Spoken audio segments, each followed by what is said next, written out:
आपका सभी का स्वागत है। मैं यहाँ गुरु प्रताप सिंह और आपको लेकर आया हूँ इस महान शहीदी धरती पर जिसको बोलते हैं श्री फतेहगढ़ साहिब। आज मैं आपको यहाँ पे सभी स्थानों की रूबरू करवाऊँगा, जो ठंडा बुर्ज और भोरा साहिब और मेन दरबार साहिब। अब हम चलते हैं फतेहगढ़ साहिब की तरफ। ये रास्ता मोरिंडा से होकर श्री फतेहगढ़ साहिब तक इस जाने वाले रास्ते में आता है और आगे चलकर ये सरहंद में अम्बाला साहिब डिवीज़न में मिल जाता है। यही रास्ता अनंतपुर साहिब से लेकर मोरिंडा तक और मोरिंडा से आगे ये श्री फतेहगढ़ साहिब तक चला जाता है। रास्ते में पुराने ज़माने के शहर बसी पठाना भी आता है। अभी हम बसी पठाना से श्री फतेहगढ़ साहिब की तरफ रवाना हो रहे हैं और ये रहा फतेहगढ़ साहिब की धरती, जहाँ पे एक तरफ गुरुद्वारा साहब, दूसरी तरफ रोजा शरीफ शाह साहब आमनो सामने दिखते हैं। और इसके आगे जाके हमें फाटक भी नज़र आएंगे और फाटक पार करने के बाद श्री फतेहगढ़ साहब गुरुद्वारे में हम एंट्री कर लेंगे। ये रहे फाटक। फाटक को पार करने के बाद अब हम श्री फतेहगढ़ साहब एंट्री करने वाले हैं गुरुद्वारा साहब के अंदर। ये अब हम मुड़ गए गुरुद्वारा साहब के एंट्री पॉइंट पर। यहीं पे साइड में बाइक स्टैंड, साइकिल स्टैंड बना हुआ है। इसका इतिहास आपको शायद पता होगा, वैसे तो आप सभी जानते हैं, लेकिन मेन इतिहास इसका अनंतपुर साहब से जुड़ा हुआ है। अनंतपुर साहब 1699 ईस्वी से पहले गुरु गोबिंद सिंह जी ने वहाँ पे अपने परिवार के समेत और 4 साहिबजादों के साथ, माता गुजरी के साथ वहाँ पर अनंतपुर साहब में ठहरे हुए थे। वो किले को चारों तरफ से मुगल शासकों ने घेरा हुआ था और गुरु गोबिंद सिंह के परिवार जी को जाने की बाहर किसी को भी अनुमति नहीं थी। तो बाद में मुगलों ने एक आदमी अपना वहाँ पर अनंतपुर साहब के किले के अंदर भेजा। उन्होंने गुरु गोबिंद सिंह को जाकर कहा कि ये आप अपना स्थान छोड़ सकते हैं, आपको कोई कुछ नहीं कहेगा। गुरु गोबिंद सिंह ने दिमाग लगाया। उन्होंने एक घोड़े पर एक सिंह सवार जो नकली पुतला था उसको बाहर भेज दिया, लेकिन मुगलों ने उसको मार गिराया। गुरु गोबिंद सिंह साहब समझ गए थे कि इन मुगलों की ये सरासर चाल है। लेकिन उसके बाद गुरु गोबिंद सिंह और उनका परिवार, जो कि पिछले रास्ते से होता हुआ बाहर निकल गया था और सरसा नदी को पार करते हुए सरहंद की तरफ बढ़ रहे थे। लेकिन वहाँ पे सरसा नदी पर उस वक्त सरसा नदी अपने पूरे जोर उफान पर थी, जहाँ पे एक वारदात हुई। उस वारदात में क्या हुआ कि गुरु गोबिंद सिंह जी का परिवार उनसे बिछड़ चुका था। जो माता गुजरी और वो छोटे 4 साहिबजादे थे वो मोरिंडा की तरफ हो लिए और जो गुरु गोबिंद सिंह और बाकी 2 पुत्र बाबा अजय सिंह, बाबा जुझार सिंह, वो दूसरी तरफ चमकौर साहब को हो लिए। लेकिन बाद में चमकौर साहब में उनका भयंकर युद्ध हुआ और उस युद्ध में दोनों अजीत सिंह और जुझार सिंह बाबा ये दोनों शहीद हो गए। लेकिन बाद में जो मोरिंडा तक वो माता गुजरी जी और उनके 2 छोटे साहिबजादे पहुंच चुके थे। वहाँ पर उनको लेने के लिए गंगू राम आ गया था। उसने उनको लेकर अपने घर में 1 दिन के लिए पनाह दी, लेकिन उसने सरहंद के वजीर खां को जाकर ये बात बता दी कि माता गुजरी और 2 छोटे साहिबजादे मेरे ही निवास स्थान पर ठहरे हुए हैं। वजीर खां इससे खुश हो गया और उसने उसको इनाम दिया कि तुम उनको वहाँ तक लेकर आओ। लेकिन बाद में उसके सैनिकों ने वहाँ पर जाके उनको घेर लिया और गंगू राम ने उनको धोखा दिया। बाद में 2 साहिबजादे और माता गुजरी जी, ये तीनों फतेहगढ़ साहब की धरती जहाँ पे हम खड़े हैं, इसी में इनको लेकर यहाँ पे कैद कर दिया गया।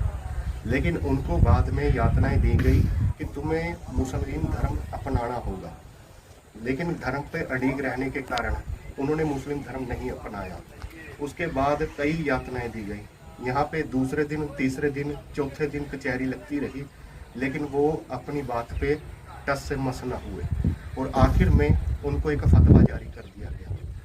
काजी के कहने पे उन छोटे साहिबजादे बाबा फतेह सिंह जी, बाबा जोरावर सिंह जी, इनको दीवार में जिंदा चिनवाने की अनुमति दी गई और इस स्थान पर जहाँ भोरा साहब स्थित है वहाँ पर उनको दीवार में चिनवाकर उनको शहीद कर दिया गया और इस धरती का नाम फतेहगढ़ साहब रखा गया। आज हम इसी धरती पे ही विराजमान हैं और आपको 3 स्थानों की ठंडा बुर्ज, भोरा साहब और दरबार साहब आपको दिखाएंगे। अब हम पहुंच चुके हैं Fatehgarh Sahib main gate enter पे। ये वाला स्थान आपको दिख रहा है, ये जोड़ा घर बोला जाता है। अभी हम मेन गेट पे फतेहगढ़ साहिब के एंटर स्थान पे पहुंचे हैं। ये सामने वाला गेट बाबा बंदा सिंह बहादुर से नाम के जाना जाता है। अब हम चलते हैं अंदर की ओर। ये मेन गेट दरबार साहब के अंदर जाने का रास्ता है। इस गेट के अंदर काफ़ी सुंदर शीशों से सजाई गई इमारतें हैं। अब हम जा रहे हैं दरबार साहिब की ओर, जहाँ पे गुरु ग्रंथ साहब जी का प्रकाश किया जाता है। इसके नीचे ही भोरा साहब है, जहाँ पे 2 साहिबजादे बाबा जोरावर सिंह, फतेह सिंह जी को चिनवाया गया था। ये सुबह का दृश्य है जब गुरु ग्रंथ साहब जी को दरबार साहब के अंदर प्रकाश करने के लिए लाया जाता है।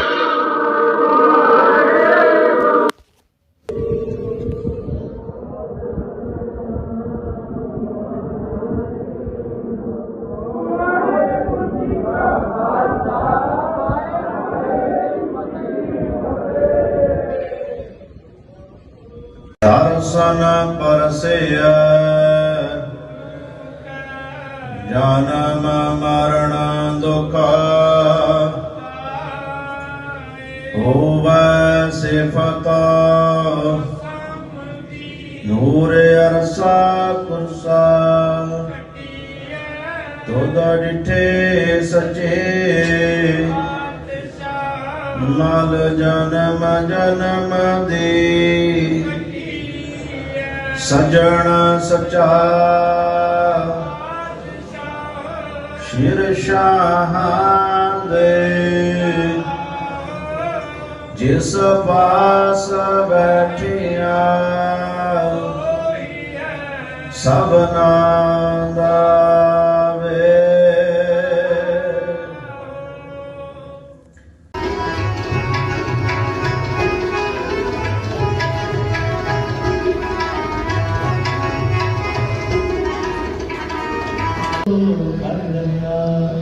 सोदर रागिया सा महला महला एक ओंकार सत्य प्रसाद सोदर तेरा केहा सोदर तेरा जितना सत्य समान। यहाँ पे भोरा साहब में गुरु ग्रंथ साहब जी को बड़े आदर सम्मान से ले जाया जाता है। वहाँ पे सुबह के वक्त इनका प्रकाश किया जाएगा।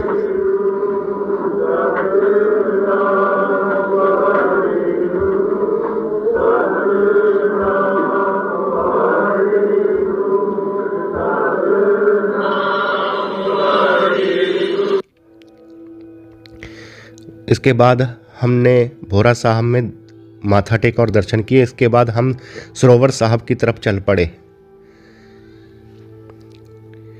यहाँ पे रंग बिरंगी मछलियाँ देखने को मिलेंगी, जो कि हर गुरुद्वारा साहब में पाई जाती है। और इस व्यू से हम आपको ठंडा बुर्ज साहब के दर्शन भी करवाएंगे, क्योंकि यहाँ से ठंडा बुर्ज साहब दिखते हैं और दूसरी साइड से हमें गुरुद्वारा साहब नजर आएंगे।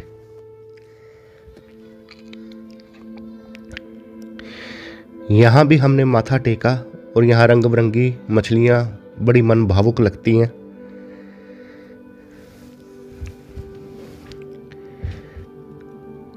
ये पूरा सरोवर साहब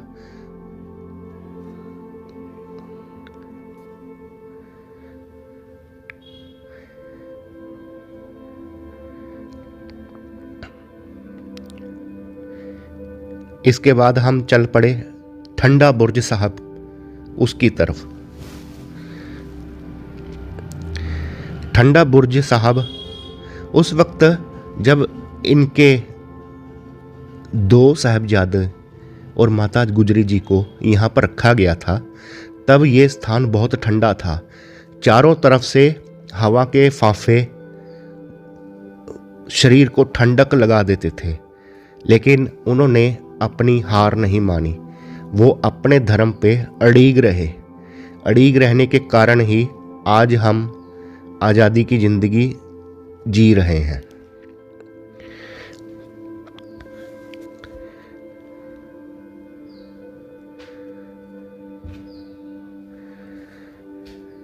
सामने हमें लंगर हाल दिखेगा। ये माता गुजरी जी के नाम से जोड़ा गया है। इस लंगर हाल को माता गुजरी जी लंगर हाल बोला जाता है। इसके बाद हम ठंडा बुर्ज के निशान साहब की तरफ आ चुके हैं।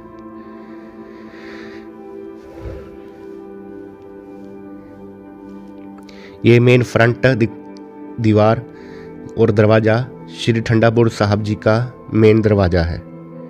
दूसरी तरफ ये दूसरी तरफ हमें सरोवर साहब दिखाई देगा। उसके बाद सामने हमें गुरुद्वारा साहब नजर आएंगे।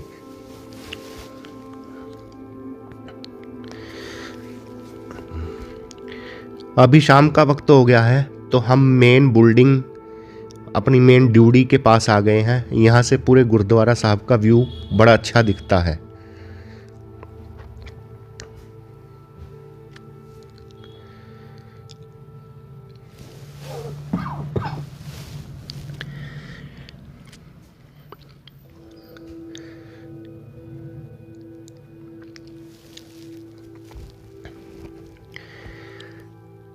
इसके बाद हम बाहर की तरफ आ गए। वहाँ से देग की पर्ची कटाई और देग ली जाती है, और सामने main gate entry gate point. और इसकी दूसरी तरफ देखेंगे तो हमें गुरुद्वारा साहब जी नज़र आएंगे।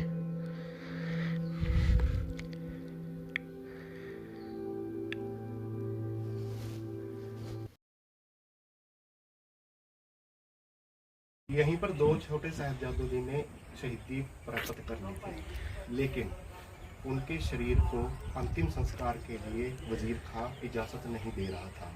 तब ये बात टोडरमल को पता लग गई। तो टोडरमल जी वजीर खां के पास आए, उनको बोला कि अंतिम संस्कार करने के लिए इनका शरीर मुझे सौंप दीजिए। लेकिन वजीर खां इस बात को मानने के लिए राजी ना हुआ, लेकिन शर्त वजीर खां ने रख दी कि यहाँ पे मुझे सोने की मोहरें देने पड़ेगी। तब टोडरमल जी ने अपना पूरा कारोबार बेचकर और पूरी हवेली बेचकर उन्होंने सोने की मोहरें बिछा दी थी। तब जाके उनका अंतिम संस्कार करने के लिए उनको शरीर दे दिया गया। बाद में टोडरमल जी ने यहीं पर उनका अंतिम संस्कार किया, और आज जिस स्थान पे अंतिम संस्कार हुआ उस स्थान को हम ज्योति स्वरूप के नाम से जानते हैं। लेकिन बाद में वजीर खां का अंत कैसे हुआ? एक बंदा नाम का बैरागी था, वो जंगल में ही तपस्या करता था, वो हिंदू घराने से संबंध कर रखता था। एक दिन उसके दर्शन गुरु गोबिंद सिंह जी के उसको दर्शन हुए। उस दिन से वो बंदा बैरागी बंदा सिंह बहादुर बन गया। बाद में गुरु गोबिंद सिंह जी के कहने पर वो सरहंद की तरफ आया। सरहंद में आकर उसने सभी मुगलों को हराकर उसने विजय प्राप्त की। लेकिन वजीर खां को मारकर उन्होंने चार साहिबजादों की शहीदी का। तो दोस्तों, ये रास्ता हमें एग्जिट की तरफ ले जाता है, और ये यहाँ पे कार पार्किंग का बढ़िया स्थान है। आप जब यहाँ आएंगे तो आपको ये स्थान पे अपनी गाड़ी खड़ी करने के लिए अच्छी सुविधा मिल जाएगी। लेकिन शहीदी जोड़ दिवस पे यहाँ पे भीड़ बहुत रहती है, और यहाँ पे पैर रखने की जगह भी नहीं मिलती। और बाहर आकर हमने देखा काफ़ी शाम हो चुकी थी, रात होने को थी, तो हम यहीं से ही वापसी कर गए। तो आपको फतेहगढ़ साहब गुरुद्वारा जी के हमने दर्शन कराएं, तो आपको दोस्तों कैसा लगा? तो मेरे इस चैनल को AST को सब्सक्राइब ना करना भूलें। धन्यवाद।